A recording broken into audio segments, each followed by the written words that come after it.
Hey guys, this is Leigh with Steel Raven Farms. Today we are going to talk about bonding with your goats.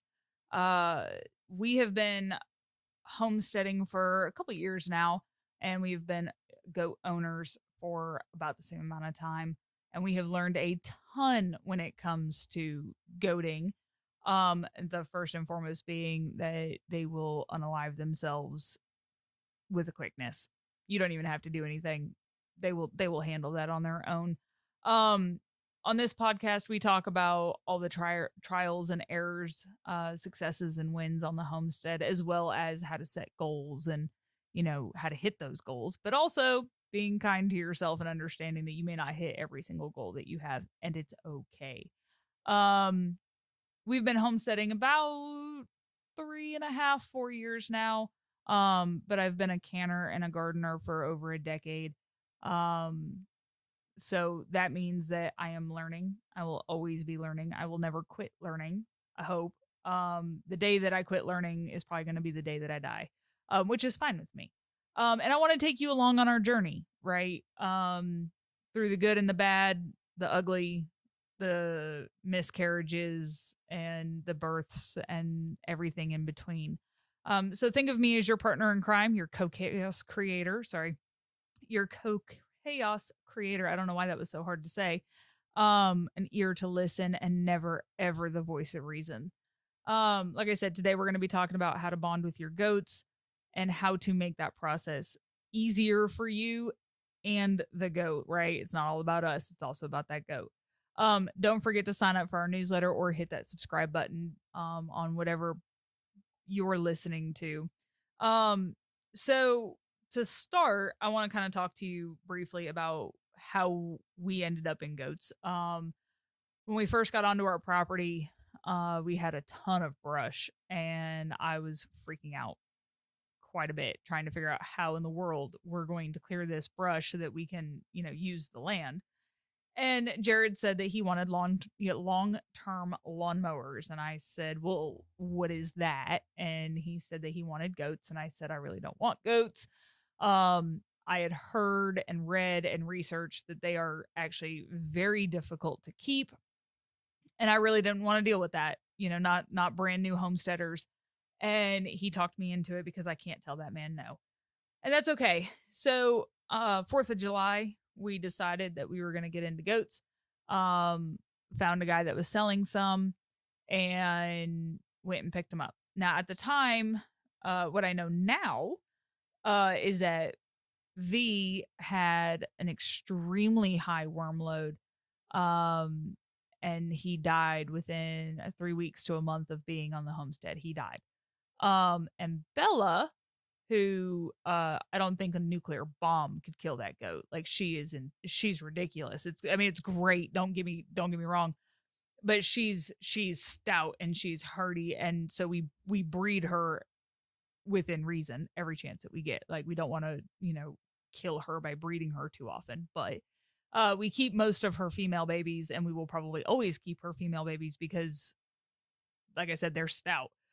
Um But one of the big things that, when you go out and buy goats, you have to understand that they are going from their home into a vehicle and then being brought to your farm and being shoved in a pen, possibly with other goats, maybe not.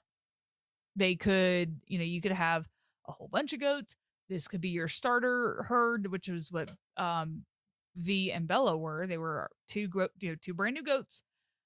And Voldemort got really sick. He was already very worm heavy, and the stress of moving, coupled with the worms, is what killed him. And Bella freaked out, right? Because she's all by herself now, still on a new farm, still not real sure what's going on.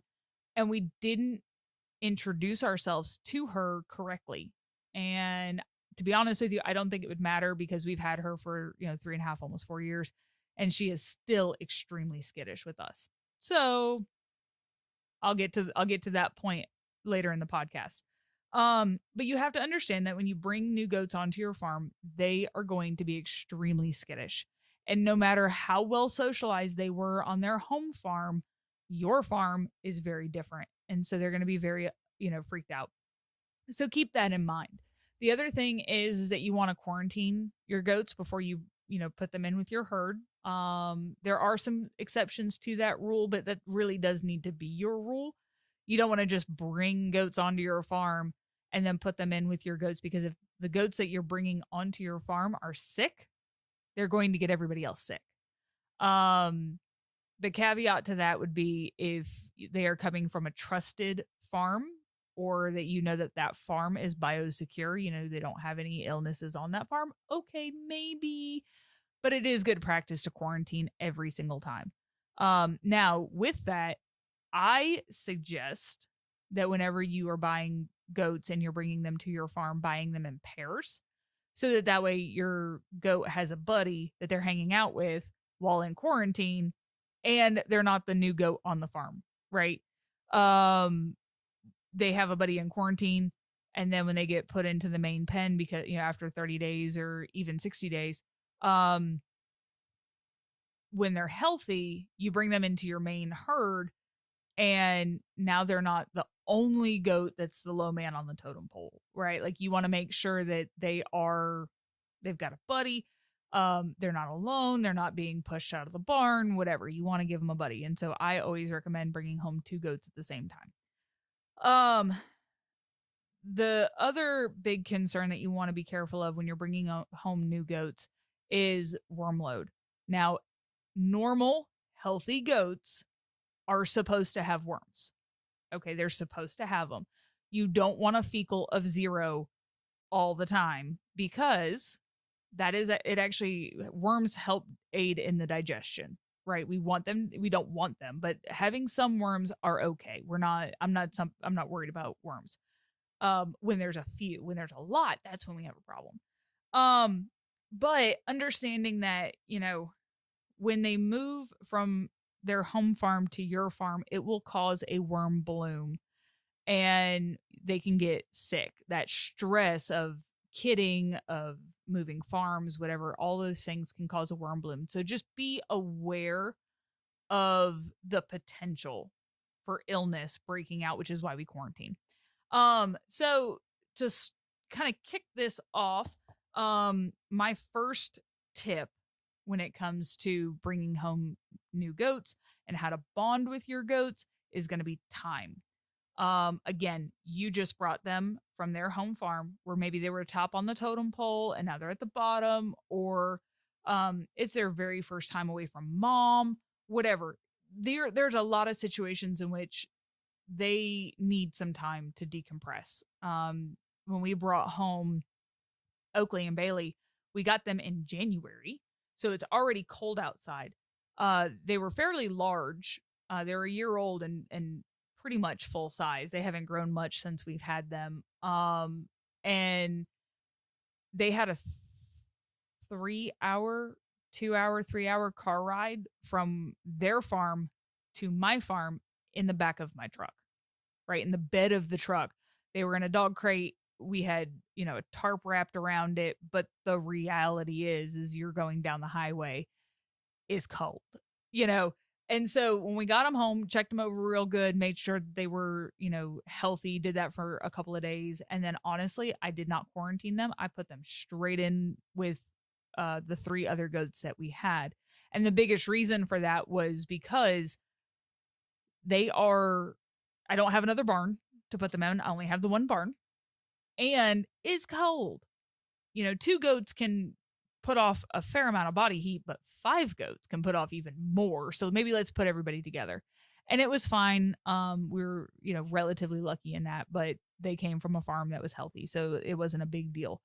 But the big thing, you don't want to just push yourself on them, right? You want to give them that time to decompress, time to de-stress. These are prey animals, right? And so the more you stress them out, the more upset they're going to be. And the more upset they are, the more the health issues they can have. They can abort babies. They can die. There's a whole bunch of things. Let's give them some time to decompress. If you've got a child, that is very handsy and they, oh my God, it's a goat. And they want to touch him and play with him and all those things. I have one. His name is Jackson. Um, let's maybe not let the child all over the completely freaked out goat, right? If you are the spastic child, which, hi, my name is Leigh, I'm a spaz, um, be very calm, be understanding that, this poor goat has just gone through the ringer. Let's make sure that we're all being calm around the goat. The second tip that I have, and this is the one that we do the most, especially in the wintertime, is we pin them up. Now, we actually pin up our goats for a lot of different reasons, and I'll go through a couple of them. But the biggest reason when we're bringing new animals, and this actually goes for pretty much any mammal that we bring onto the farm, what we do is we pin them up. We've got a milk section in our barn that we will, put brand new animals in. And what that does is they can't run away from you. And because they can't run away, it doesn't trigger their fight or flight, right? Because if they can run, it's going to dump all that adrenaline. They're going to freak out. You're going to try to chase them and catch them because you got to, you got to feed them. You got to give them meds. You got to do whatever. And it creates this huge issue.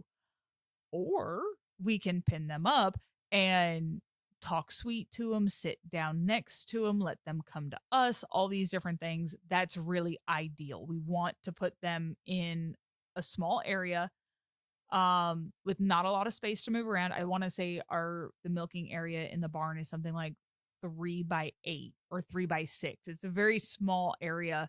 And it works out really well. The biggest takeaway is don't chase them. Keep them pinned up, love on them, talk to them, let them get used to you, and you will have a lot of success with them bonding to you. The third thing, and this is one that probably has the most success, is treats. Give them treats. Now, I was told to give them animal crackers. I do not recommend animal crackers. As somebody who has had goats for a second now, those types of treats are empty calories that are going to throw their rumen completely out of whack. Don't do it. There are so many other options. Bananas, carrots, cucumbers. We get a probiotic from Tractor Supply. It's called apple. It's apple flavored probiotics. It's a goat treat. And we call it apple crack because they go insane for it. And you can't give them too much probiotic. I mean, yet you can, but you're not going to. And they will fight. Like, that is probably the one treat that I can give that I can get my hands on Bella with no problem. I just hold my hand out. She eats out of my hand and I can grab a hold of her collar. Good to go. But treats are the way to go. But again, don't give empty calories like cookies or crackers or whatever. There's just not something that I would recommend, especially when there are so many other really healthy options like apples, carrots, cucumbers, bananas, so on. And you're not going to hurt them by doing that. But the big thing with the goats and treats is especially if you have multiple goats. Now we have something like 15 goats, and it's a evolving number. Sometimes we have 10, sometimes we have 20. It depends on who's coming, who's laboring, and who's going. But what we do is we come out with treats, and then the new goat will see all the other goats flocking to us, and I recommend boots, because their hooves hurt. But that new goat will see all the other goats flocking to you, and then they will flock to you because they're curious creatures. They want to know what's going on and why all of a sudden all these creatures are, running up to this person. And then they get a treat and they're like, son of a bitch, this is great. Hey, did you know? And they get so excited. And so that's my recommendation, is always come out to the yard with some treats, and you will find with a quickness that brand new goat becomes your best friend. It happens every time. Now, Bella will not. Bella, she's still kind of off to the side looking, what do you have? Because if it's something that I may not want, I'm not coming near you. And so I know that the way to her heart is through carrots. She loves carrots. And so I will come out with a bag of carrots, and her and I'll just hang out, and I'll feed all the goats, and I'll hold my hand out, and she knows that she better get one of those carrots before the other goat gets carrots, and she'll come up and she'll grab a carrot, and it works out pretty well. Um Another thing, and I know that so I've heard some people say, "Well, I would never." And I'm going to tell you right now, I do it all the time, and I think it's great. We will try new beers. Yes, you heard me right. BEER beer. We will try new beers. And the variety packs that you can get at like Kroger, Ingles, Publix, whatever. You select up to 6, right? And we'll get one of those every other month, every couple of months, like whatever, whenever I think about it, and we'll try them. And if we don't like them, we give them to the goats, and they friggin' love them. And I have videos on my TikTok of me giving the goat a beer, and it actually does help them. It helps their rumen function. It helps them release gas. So if you've got a goat that's bloated and you give them some beer, it will actually help them burp that up, and it works. So if you have a goat that's kind of skittish, give them a beer. Get your goat drunk, and they will be your best friend, if only for the time that they are wasted. That's my suggestion, and it works fantastically. If you have a problem with alcohol, clearly don't, but we don't have a problem with alcohol, and it works great. The fourth and semi-final hack that I have for you is forced snuggles. Now, there is mixed success with this. Now, my mentor slash friend that we got Spike from in South Carolina, she suggested forced snuggles because that's what she had to do with Spike. Spike apparently it was not very friendly, and he's still not super friendly. Like he wants his love and attention, but he does not require love and attention. And he's a billy goat, so he stinks half the year. So we don't give him a lot of love and attention. But with him, and he's huge. This goat is freaking massive. Jared is 6'2" and can ride him like a horse. Okay. And this goat knows he's huge. So we're very careful with Spike because he knows that he can overpower us, and we know that he can overpower us. And so we're not going to play that game, right? We're very conscious around him. Bella, I love that goat. Bella, you can force snuggle Bella, and we do with mixed success. Spike will, he'll tolerate you for the most part, but he really just wants to be left alone. So what I recommend is, why is this going so fast? Hold on. For some reason, this is set to milliseconds, which is weird. Okay, I guess I can't watch this one because if I watch it, it just completely distracts me. Bella wants to be snuggled when she's in the barn. If she is outside of the barn, she does not want to be touched. And that's fair. Can't argue with that. So, if she is, so like on the days that it's raining and everybody's hiding in the barn, I will go down into the barn and I will kind of love on her a little bit and, let her know that I'm not trying to eat her. And that works pretty well. As soon as she gets out of the barn, she completely forgets that for 10 minutes I loved and snuggled with her, and I become a predator and she runs away. Which is really funny because she is a Nigerian Nubian pygmy cross. This goat, her legs are legit 10 inches long. Like she is an itty bitty teeny tiny little goat. And when she is in milk, it's so funny. She'll start running, and her udder will sway back and forth depending on how full it is. And it's just so funny because it looks like she's smuggling yams. Like, so we nicknamed her Yams a couple years ago, and it just kind of stuck. So if you ever hear us talking about yams, it's Bella, and she's ridiculous. So for snuggles, again, uh I would use that as your last ditch effort, right? Because remember, goats are prey animals. And if we sit there and we force, we hold on to them and, we force them to accept our love, we're probably going to end up with a goat that will not allow us to touch them willingly. And then you might get lucky. But I don't like forced snuggles. I don't feel like it works as well. Um, as some of the other tips and tricks. Now, hack number 5 is children. And what I'm gonna say is safely allow your child to torture the goat. And what I mean is by torture is if you have a Jackson, which I do, nothing scares him. Nothing. No animal on this planet scares Jackson. Snakes, spiders. Well, spiders now they do, but scorpions, psh, whatever. A goat that's trying to headbutt him, whatever.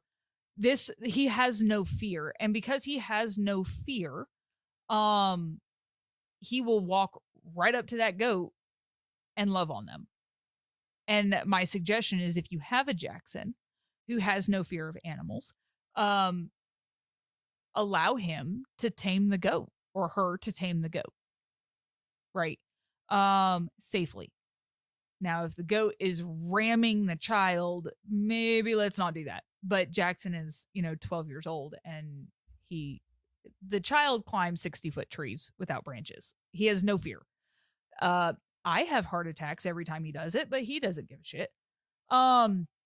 So allow safely and within reason, allow the child to love on the animal and see if you can get somewhere with that, right? And then accepting defeat. Okay. Now, nobody wants to accept defeat, especially homesteaders. It's not how we're wired. But especially goat owners, we're not wired to accept defeat. However, when it comes to your animal, sometimes you're just going to have an animal that does not want your love and affection. And you have to make the decision on whether or not that is okay. And what I'm going to tell you is this, with Bella, it's not a make or break.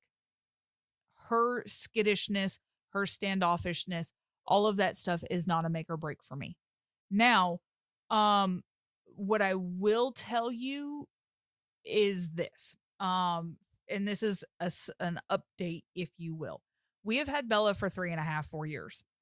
She has given us, she's kidded for us twice, and she is currently about to drop 2 more babies, or well, however many she gives us. And here's what I'm gonna say. If you have, what I'm gonna tell you is very simply, if we had listened to the different goat groups that I'm a part of on Facebook, if we had listened to them, Bella would be in the freezer, or she would be at another house, another farm. And I don't think that's fair. I really don't. We had an incident. It was March of the very first year that we had them, the first, whole year that March. We were watching Champ because Champ looked like she was getting closer to kidding, and okay, all right, cool. And we had a camera up in the barn to keep an eye on that. And we caught on camera Bella rolling Champ. She rammed her and rolled her, and the next day Champ went into labor. And when Champ went into labor, she the first baby was born with a front and back hoof presenting and the head back. And I spent about 10 minutes trying to fix that. And the baby ended up being born stillborn by the time I was able to get the baby out. And then Stella was born perfectly. And then the third baby was also born head back and hooves in the wrong spot. And it was horrible. And when it happened, I told Jared, I'm done. I want her gone. Shoot her. I don't care. I'm done. I am done. Because it was not the first time that this had happened. And we were starting to have issues in general. And I was like, absolutely not. She's got to go. She's got to go. I cannot put up with this. And I'm really glad that Jared was like, well, are you sure? She's pregnant. Do you want the baby? Like, whatever. And I'm really glad, hindsight's 2020. I'm really glad that we made the decision that no, we were gonna hold off. We were gonna let her have the baby, and then we were gonna kind of reevaluate. And she's a fantastic mama. When she's in labor, she turns into a Velcro goat. She wants me right there. Now, I'm usually right there during laboring anyways. So I don't know if she's like that with anybody else. She doesn't like Jared and she doesn't like Jackson. She really will only tolerate me and Chase. Um, and had I listened to others who say get rid of the goat or, put it in the freezer or whatever, I would not have an amazing milk goat. Okay. Because when she gave us BB, now BB is going in the freezer, but when she gave us BB, we were able to immediately start milking her because she produces a ton of milk. And so we started milking immediately. And then, we'd milk in the morning and then, let baby have him or have her the rest of the day.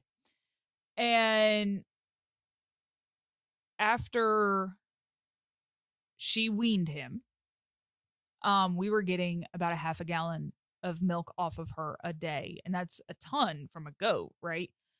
And so then she turned around and she gave us Ursula. And Ursula is an amazing goat. She is super sweet. She's super cuddly. She wants our attention.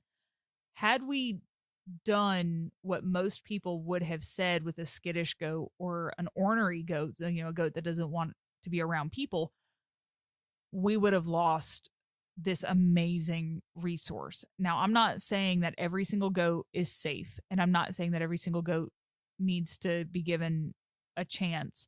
But what I am saying is don't give up on that goat just yet. Now, if you have to, you have to, right? I'm not going to sit here and say, oh, give it one more chance. But what I am going to say is don't lose sight of the fact that maybe that goat has been terrorized by humans. Or maybe she's just really untrusting. And maybe you can bring them back from that. Maybe you can't. And you have to make the decision on whether or not you're willing to put that work in. We were willing to put that work in.